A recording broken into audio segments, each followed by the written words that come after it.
siguro kung yung Napoles cases inauwi doon, halip na absuelto, kulong. Baka hindi na nangyari itong mas malaking kurakot. Naku po.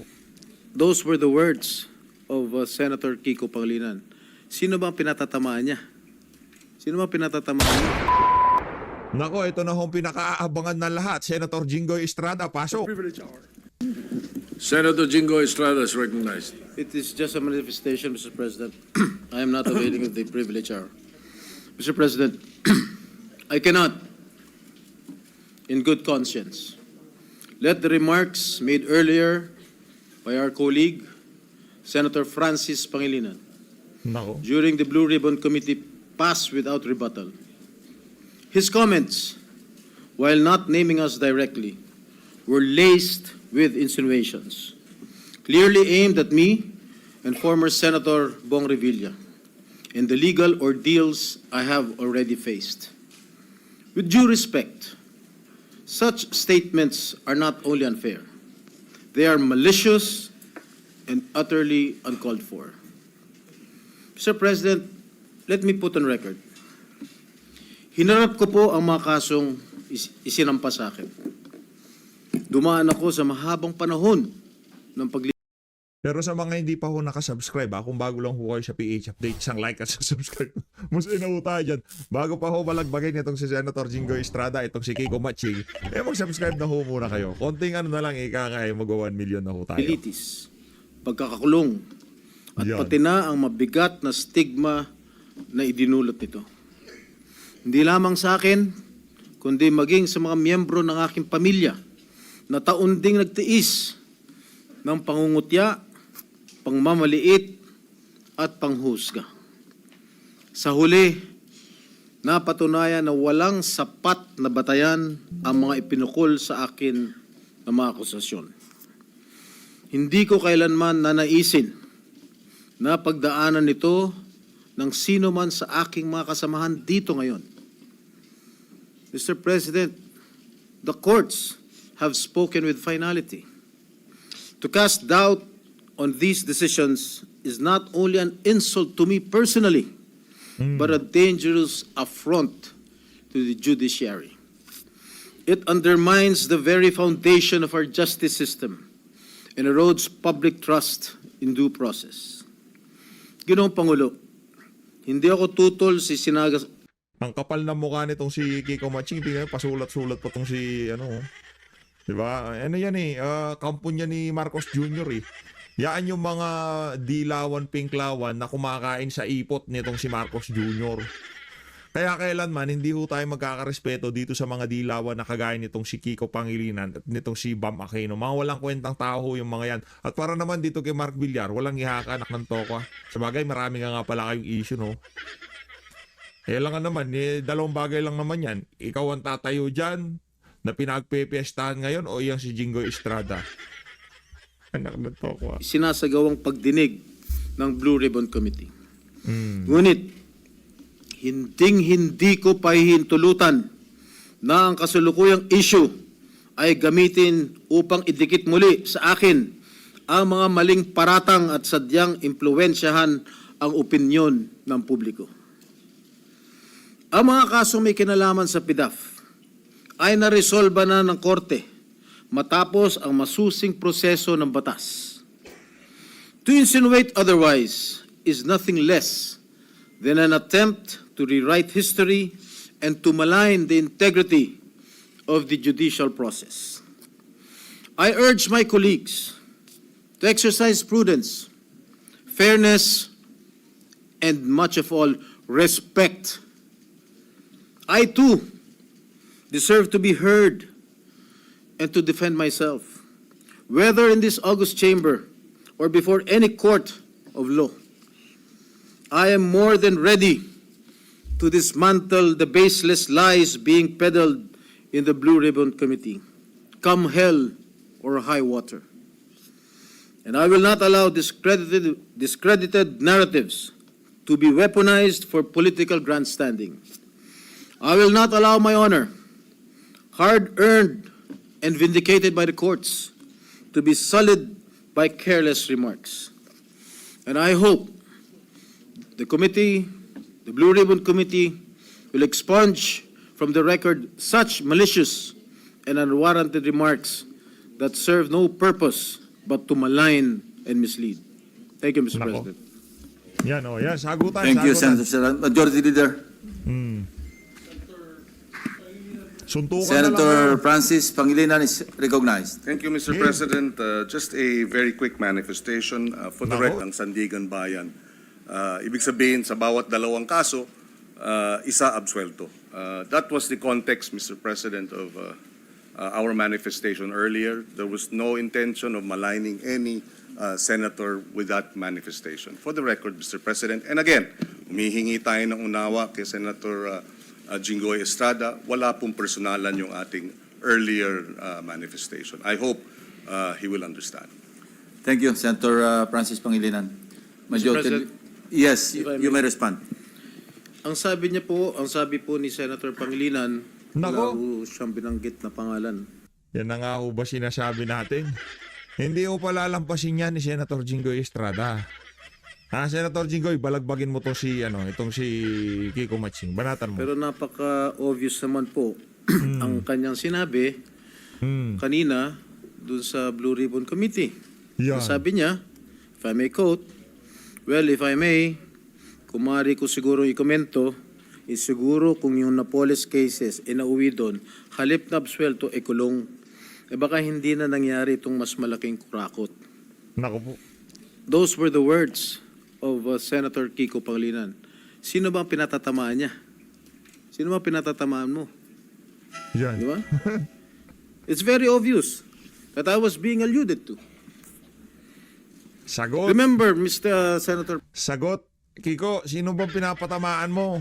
Buti pa, Senator Jinggoy, bigyan mo na ng isa yan. Pikwasan mo na yung Kiko Matching na yan. Di ba? Para ika nga wala na. Sayot sa gusto nyo na magkakagulo na sambayan ng Pilipino dahil sa mga kakurakutan nangyayari sa ating bansa. Hindi ko natin sinasabi na dapat lang na magkagulo. Ang sinasabi natin dito sa mga development, dyan sa mga moro-morong hearing na yan, na kung saan ang dating parang maaabsuelto pa ho itong si Martin Romualdez at itong si Saldico at itong si Marcos Jr., talagang magagalit ang sambayan ng Pilipino. Sa tingin nyo ba pagka yung nangyaring hearing September 21, wala ho yun. Elsa Risuela nga, sabi nitong si Ma'am Sastro Gando Sasot, hindi pa ho yun ang tunay na galit ng sambayan ng Pilipino. Ika nga, pinauna na yung mga apologies nitong si Marcos Jr. Pinauna na yung mga mag-aabsuelto kay Marcos Jr. Yung mga pasusunod na pagkilos o para doon sa mga kabataan, yung mga bata nitong si Sara Ilago, wag na kayong babalik ulit. Pagka ako sumali sa rally, meron ako nakitang makakaliwa dyan. Ako mismo, ibibigay ko kayo sa mga polis, mga walang niya kayo. Ginugulo niyo usapan, ang ganda-ganda ng kilos proteste. Naninira kayo ng kung ano-ano. Hindi. Pagka merong nasunog, sigurado ho tayo, makakaliwang grupo yan. 110%. Pagka merong nanggulo, sigurado ho tayo, makakaliwang grupo yan. Kaya ako, pagka meron akong nakita dyan, narinig, pabagsakin, ako mismo, ibibigay ko kayo sa mga pulis, mga walang niya kayo. Pati kaming mga matitino, nadadamay sa mga kabalbalan nyo. Di ba? Tayo, kung tayo magkikilos protesta, doon tayo sa mapayapa. Doon tayo sa, walang sunugan, di ba? Walang gulo. Okay. Pangilinan, that I was acquitted by the court. Are you questioning the decision of the court acquitting this representation? You're a lawyer. Yeah. I'm not. You shouldn't be talking that way. You are undermining the judicial process in our country. You Yan. being a member of the bar. Thank you, Mr. President. Yes, minute for suspension. Majority Leader. Yes, very. Session is suspended. Pag-iwalayin nyo na, magpapang-abot yung dalawa na yan, sigurado ho tayo. Ito na ho, pagpapatuloy ng hearing dyan sa Senado, ito na ho yung pagkatapos ng muntik ng balyahin itong si Senator Jinggoy Estrada, itong si Kiko Pangilinan. Yes, recognized. Maraming salamat po, Ginoong Pangulo at sa ating pinunong mayorya. Ginoong Tagapangulo, mga kasamahan, nais ko lamang pong magpahayag ng saloobin hinggil po sa ilang mga pahayag sa pagdinig ng Blue Ribbon Committee kaninang umaga na lubhang nakakabahala po. na tila nagpaparating na maari nating isang tabi ang umiiral na batas upang magbigay daan sa ikasisiya ng taong bayan. Nako po. Bagamat lubos ko pong nauunawaan ang pangingibabaw ng kalooban ng taong bayan, meron po tayong mga demokratikong mekanismo upang isakatuparan ito. Yan. Isipin natin ang posibleng maging epekto Hoy, Eric Sylvester, di ka ba nahiya dyan? Isang ex-con, sorry, Senator Robin Padilla, isang ex-con ang nagsasabi sa iyo na dapat natin sundin ang batas. Ang problema ko kasi dito kay Eric Sylvester, masyadong pabida eh. Pipili na lang ng Vice Chairperson ng Blue Ribbon Committee, sintu-sintu pa, anak ng toko. nito sa ating mga komunidad. Lalo na po sa mga lugar na matagal na pong pinagsisikapan itaguyod ang kapayapaan at kaayusan. Halimbawa na lang po sa Mindanao. Patuloy po tayo na nagpapaalala sa ating mga kababayan doon na sumunod sa batas. Na ang batas ay para sa lahat. Yan. Ang batas ay hindi hadlang sa kalayaan. Yan. Ito ang saligan ng isang sibilisado at maayos na lipunan.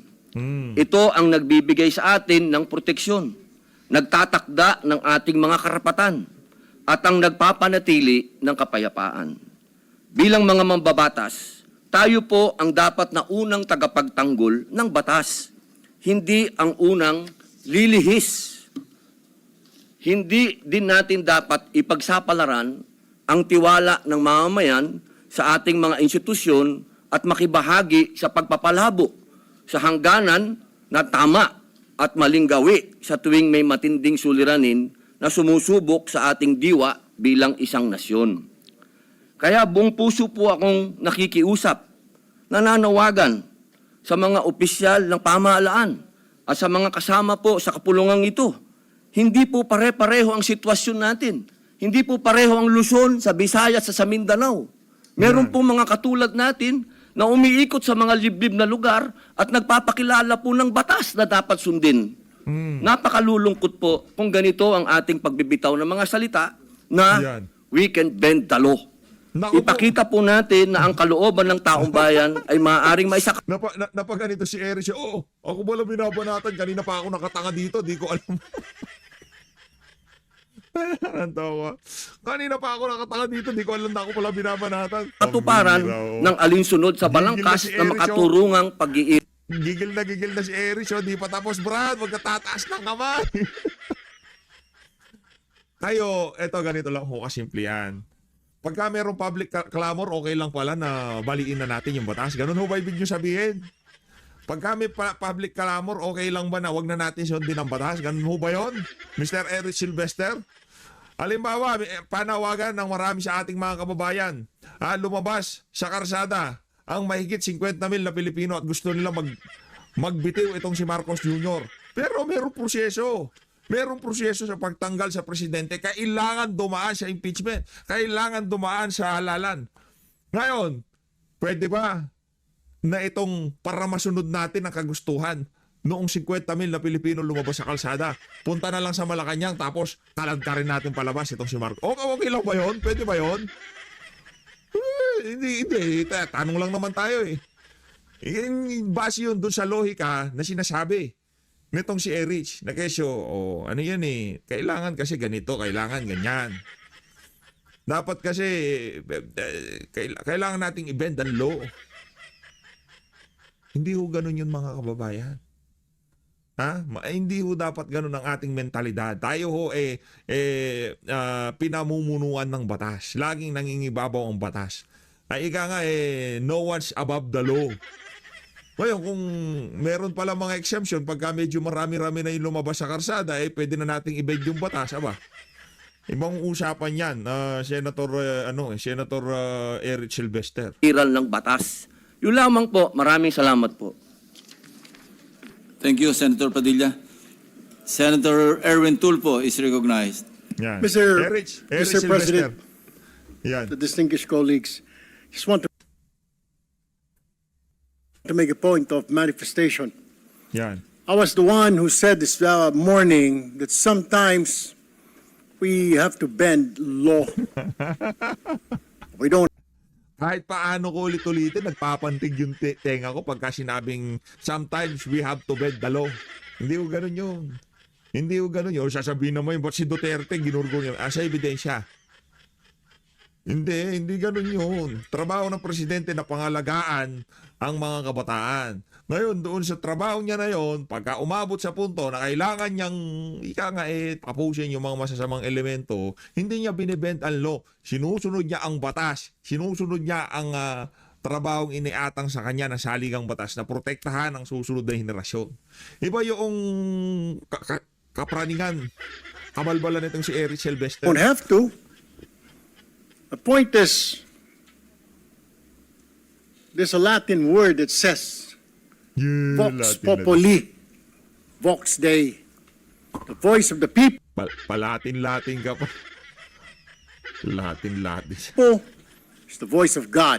Oh. Let me ask you, Mr. President, Yung voice nitong si Vice Ganda, yun ba ang voice ng God para sa'yo? Voice of the people daw is the voice of...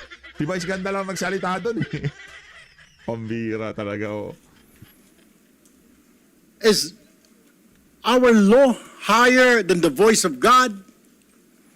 Is our law higher than the voice of the people? Yun. Index card. Kailangan yan. Kailangan mo yung index card na yan dahil mapapasaba ka kaya dito kay Senator Robin Padilla, Brad. Mr. President, the law is supposed to protect the people. What we are asking, Mr. President, is the return of the value of good faith. I understand, Mr. President, what the gentleman from Pampanga this morning was saying, that it is not a requisite to return the money na kinuha po ng mga kontraktor, ng mga kumita po sa flood control project, Mr. President. Tama po yun, hindi po. At meron pong prosesong sinusunod tayo na kailangan sundin. Pag gumulong na yung batas, hayaan ang korte ang magsabi, Mr. President, tens of thousands of people went out last Sunday. Narinig ko po. Hindi ko po alam kung yung makasama natin. Nung lumabas ang INC, mahigit kalahating milyon, hindi ka nagwawala na ganyan. Diba? Lumabas lang tong si Vice Ganda, umikotan tong mo, Brad. Gusto mo pamali ko? Ano ka na to? Natin narinig. Diba talaga to si Eric? Narinig ko po yung sigaw ng taong bayan. Oh, Ibalik ang pera namin. yan. Malinaw po. And I was asked by a reporter, by an interview, your comment. I said the message is loud and clear, Mr. President. Ayusin natin sa gobyerno ang ating mga trabaho. Iwasan po mahulog sa korupsyon. Yun. The Sinasabi people ko. are demanding that these people, contractors, DPWH officials, including politicians who made wealth, kumita po sa flood control na kung maaari isoli nila ang kanilang ninakaw sa bayan. And I think that is the right thing to do. Ang problema kasi, Mr. President, kung susundin natin ang batas, alam naman po natin ang pagdinig sa ating bayan ay buwan at taon ang inaabot. Baka pagdating po sa dulo, wala na pong makuha ang gobyerno sa mga taong ito. My only point, Mr. President, is the people were asking, the people are demanding. Isole yung pera na ninakaw sa kanila. Meron po tayong batas. True enough, Mr. President, I don't disagree. There is a process. May proseso, tama din po. Paano naman po yung sigaw ng taong bayan? How can we pacify the clamor, the anger of the population, Mr. President? Bakit yung panawagan ng maraming mga Pilipino na magbitiw na to si Marcos Jr.? Hindi ba niya kailangan magbitiw? Yung anger, yung clamor, walang ganon. Anak ng toko, pagka ginamit natin yung isang standard sa isang bagay, lahatin na natin ano, people power na tayo, ganon. Kasi kasi sinasabi mo dahil galit tayo, ano na natin, wag na natin sundin ang batas. Oh, papasok na naman si Tatay Digong. Bakit si Tatay Digong ginurgur niya yung mga yun ang trabaho niya, yun yung nasa batas. Pagka ikaw linalabag mo batas at linabanan mo ang mga otoridad, may kalalagyan ka. Huwag yung sali yun, di kasama si Tatay Digong dito. Pinag-uusapan natin dito, ang lohika nitong si Eric Sylvester, pagka marami ang sumisigaw sa isang panawagan, pwede nang ibend ang batas.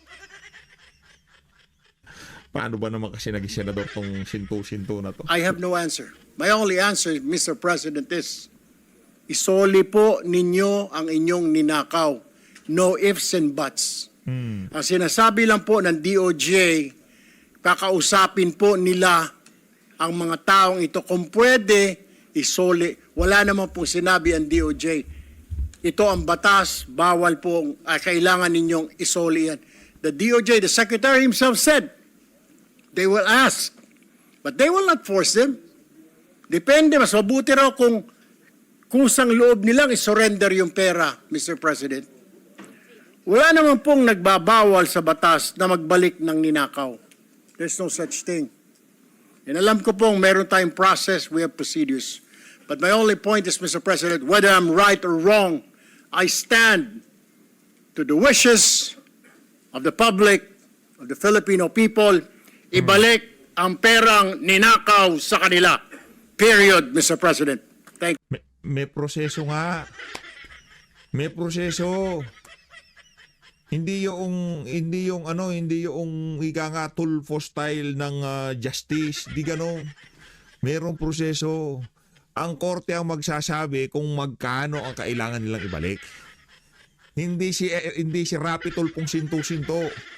'Di ba? Hindi si Erwin Tulfong hindi natin malaman kung bano o ewan, 'di ba? Hindi ho kayo. Hindi si PH Update, hindi si Rodante Marcoleta, hindi si Bonjing Remulla, hindi ho yung mga individual na ang magsasabi kung magkano ang kailangang ibalik nito mga kontraktor na to. Ang magsasabi niyan ay ang korte. Pag nakuha na nila yung mga karampatang dokumento, yung kanilang mga bank accounts, yung mga naglabas masok sa kanilang mga bangko, doon magkakaalaman. Pero yung tipong ibalik nila, kumbaga pabida ang tawag dyan. Senator Erich. Thank you, Mr. President. Paano ba naging senator tong mama na to, no? Ang ginagawa mo dyan? Tapos pupunta ka na ng Amerika. Wow. Thank you, Senator Erwin Tulfo. Senator Padilla is recognized. Opo. Ginoong Pangulo, napakaganda po ng mga punto na binitawan ng ating hinahangaan na si Senator Erwin Tulfo. Ngunit, alam niyo po, meron pong historical injustice na nangyari sa mga Bangsamoro. Kung ang usapin po natin ay sisingilin natin ang inang bayan sa mga utang nito sa Bangsamoro at hindi natin padadaanin sa batas, para saan po yung Barm Law? Mapupunta na lang po kami sa gulo. Mapupunta na lang po ito sa paniningil na hindi. Ganito lang, kailangan magbayad. Kailangan ngayon na. Kailangan po dumaan tayo sa proseso. Ang atin pong saligang batas ay malinaw na nagsasabi na may due process. Yan. Kung argumento po natin ay Hindi kasi Sen Robin yun yung style na ginawa nila kay Tatay Digong. Walang due process. Gusto nila, pagka amin na yan. Ganun ho sila. Kinig tayo sa sinasabing ngayon na. Teka muna po. Marami pong maliligaw. Katulad po ng mga kasama nating artista, halimbawa, sinasabi nila, kung ganyan, wag na tayo magbayad ng tax. Paano pong gagawin natin? Papayagan po ba natin na mga artista ngayon wag na magbayad ng tax dahil yun ang boses nila? Yun ang voice of God? Yun ang voice of the people? Ang gusto ng mga tao, lahat ng tao ngayon ayaw na magbayad ng tax. Dahil sa nangyayaring ito. Ang gusto ko lamang pong linawin, Ginoong Pangulo, tama po, naniniwala po ako na ang tao'y galit na. Dapat lang po silang magalit. Marami nang talagang ghost project, ang dami na pong nangyayaring ito. Pero sana po, intindihin po natin din yung mga kababayan natin sa malalayong lugar na humahanap ng hustisya. Madami pong mga kababayan natin, katulad ng mga katutubo, na humihingi din po ng hustisya yan. Pero dinadaan po natin sa batas ang pagnanakaw sa kanilang mga lupain, ang pagnanakaw sa mga mineral resources nila. Pero lagi natin sinasabi, may batas tayong dapat sundin. E paano kung isang araw gusto din nilang ng anarchy? Gusto din nilang magkagulo? Gusto din nilang lumusob sa Malacanang, pumunta ng Mindiola? Yun po yung mga bagay po na dapat po natin ding isipin. Ako po'y hindi kontra kahit kanino dito. Ako po'y number 1 supporter ng lahat nandito. Pero pagdating po sa usapin, na tayo'y magkakaroon na naman ng pag-aaklas. 20 taon na po ako sa Mindanao. Alam po yan ng kapatid ko na si Senator Mig Subiri na umiikot dyan sa mga liblib na lugar para kumbinsin ng mga taong sumunod tayo sa batas. Yun lamang po, mga senador tayo. Gumagawa tayo ng batas. Ang batas kailangan sundin natin tayo mismo. Yun lamang po. Wala naman akong gustong sabihin kundi yun lang. Maraming salamat po. Senator Hihingi pa daw. Erwin Si Tulfo Erich. is recognized. Mr. President, just last point. Hindi po kahit kailan nagnakaw ang Bangsamoro. To tell you. Kung makasama po natin, 20 years na pong nag-ikot sa Mindanao. Silang pinagnakawan. Anong punto mo, Brad? Sila pinagnakawan. Ako, lumaki po ng Mindanao. I've been to Hulo. I've been to Basilan. I've been to Tawi-Tawi. I've been to Anong punto Marawi. mo? Bilisan mo. Ano nga po ako magsalita ng tausog eh. But anyway, ang sinasabi ko lamang po, wala pong ninakaw, kaya iba po yun eh. Parang you're comparing apples to oranges. Yung Bangsamoro po, hindi po nagnakaw, kaya yung sinasabi na kailangan kasuhan or something, hindi po eh. Ang sinasabi ko lang po, ito'y malinaw na yung sinisig. Hindi mo naman naiintindihan eh. Buti pa yung mga kasama ko dito sa PH Update. Comment nyo nga. Ang hina ng comprehension nitong si ano. Nakikinig na nga lang kung ano-ano kasi pumapasok sa utak mo eh. Mission accomplished na kayo sa Blue Ribbon. Maaabsuelto niyan si Marcos Jr. Ang hina sa comprehension. Ang sinasabi, dapat ba yung mga Bangsamoro mag-aklas kasi matagal na silang pinagnanakawan? Pambira. Hindi sinabi ni Senator Robin na magnanakaw yung Bangsamoro. Sigaw po ng mga kababayan natin ni Sole. And that's my own opinion, Mr. President. We have to return it. Kusa po, kung gusto po, kung sincero silang maging state witness, gusto po nilang mapasok sa Department of Justice, then siguro po, in good faith, Mr. President, isoli po nila yung mga nakuha po nila. That is all, Mr. President. I have no further statements. Thank you, Mr. President. Thank you, Senator Erwin Tulfo. Majority Leader. Maraming salamat po, Mr. President. Siya nga pala, Mr. President, meron po tayong maraming ice cream sa likod. Bumili po ako ng Ben & Jerry's. Pwede po kayong kumain. At anytime, pampalamig muna ng ulo sa mga ating mga kasamahan. Pero magaganda naman po ang mga layunin nila. They are all pushing for the advocacy. So we respect them. And in this August chamber, we allow these ideas to freely be debated and discussed. So, Mr. President, with that, I move that we consider proposed Senate Resolution number 125. This is the resolution expressing the sense of the Senate to declare the last week of September as National Family Week. I so move, Mr. President. Is there any objection? Hearing none, consideration of proposed Senate Resolution number 125 is in order. The Secretary is directed to read the title of the resolution.